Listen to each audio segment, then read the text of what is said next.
வெற்றிமாறனுக்கு தான் நான் தேங்க்ஸ் சொல்லணும். ஏன்னா இண்டஸ்ட்ரியில ஒரு இது இருக்கு, டிவி நடிகர்களுக்கு வந்து சினிமால அவ்வளவு ஈஸியா சான்ஸ் கிடைக்காது. என்னமோ தெரியல, அது ஒதுக்கி வச்சிருவாங்க, என்னன்னு அந்த கான்செப்ட் எனக்கு தெரியல. பட் அப்படி இருக்கிற காலகட்டத்தில் இவ்வளோ ஒரு முக்கியமான படத்துல இவ்வளோ ஒரு முக்கியமான ரோல் வந்து நான் பண்ணோன்னு அவர் எனக்கு கூப்பிட்டு கொடுத்ததுக்கு ரொம்ப ரொம்ப thanks. I am ever grateful to you வெற்றி. அண்ட் ரெண்டாவது விஷயம் என்னன்னா, இன்னைக்கு இந்த மேடை வந்து எனக்கு ரொம்ப ஸ்பெஷலான மேடை, ரொம்ப சந்தோஷமான நாள். ஏன்னா இது வந்து என்னோட ஃபர்ஸ்ட் சினிமா அவார்டு. ஆமா, அந்த ஃபர்ஸ்ட் சினிமா அவார்டு வந்து வெற்றிமாறன் படத்துக்காக நான் வாங்குறதுல எனக்கு ரொம்ப ரொம்ப சந்தோஷம்.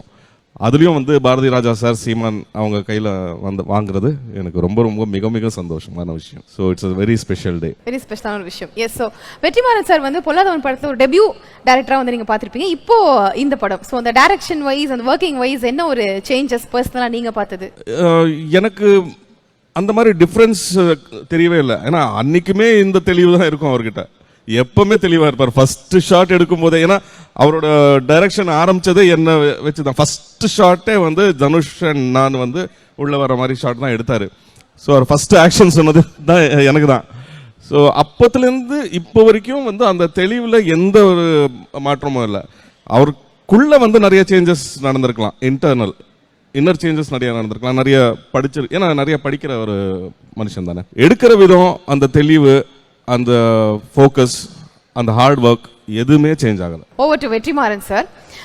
விடுதலை படத்துல அந்த ஒரு ஷார்ட் ஒன்று இருக்கும், அந்த ட்ரெயின் ஆக்சிடென்ட் சீன், அது ஒரு ரொம்ப லென்த்தி சீன். எல்லாம் ஃபர்ஸ்ட் பார்க்க ஆரம்பிக்கும், ஒரு சீனா பார்க்க ஆரம்பிக்கிறோம். அப்புறம் எந்த இடத்துலையுமே கட் ஆகலையேப்பா அப்படின்னு எல்லாருமே டக்குனு அதை பார்க்குற அளவுக்கு எல்லாருமே ரொம்ப டீப்பாக பார்த்த ஒரு சீன். ஸோ அது ஒரு லென்த்தி ஷார்ட்டாக எடுக்கணும் அப்படின்றது வந்து எப்படி உங்களுக்கு தோணுச்சு? எவ்வளோ சேலஞ்சஸ் இருந்தது அதில்? அந்த சீக்வன்ஸ் பிக்சரைஸ் பண்ணணும் அப்படின்னு டிசைட் பண்ணதுக்கப்புறம் அது வந்து ப்ரொடியூசர் தான் இன்சிஸ்ட் பண்ணார். நான் இனிஷியலாக பேசியிருந்தேன், அதுக்கப்புறம் அதை விட்டுட்டேன்.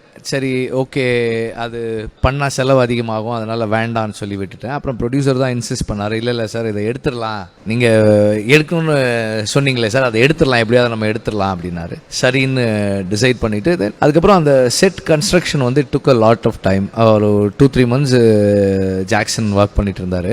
ஏன்னா வந்து அது ஆக்சுவல் கம்பார்ட்மெண்ட் எடுத்து அதில் வச்சாங்க. அந்த ஆக்சுவல் கம்பார்ட்மெண்ட் வைக்கணும்னா அதுக்கான அந்த வெயிட் தாங்கக்கூடிய அளவுக்கு அதை அவங்க பண்ணாங்க. ஸோ ஒரு 2-3 மாதம் ஆச்சு. ஸோ அப்போ அதெல்லாம் வச்சு ஃபிக்ஸ் பண்ணதுக்கப்புறம் ஒரு அந்த லொக்கேஷன் போய் பார்த்த உடனே எனக்கு என்ன தோணுச்சுன்னா, இது நம்ம ரிஹர்ஸ் பண்ணாமல் இதை எக்ஸிக்யூட் பண்ண முடியாது, ரிஹர்ஸ் பண்ணலான்னு சொல்லி டிசைட் பண்ணோம். போய் பார்த்துட்டு அப்போ வந்து எனக்கு அது ஒரு சிங்கிள் ஷாட்டாக பண்ணணுன்ற ஐடியா இல்லை.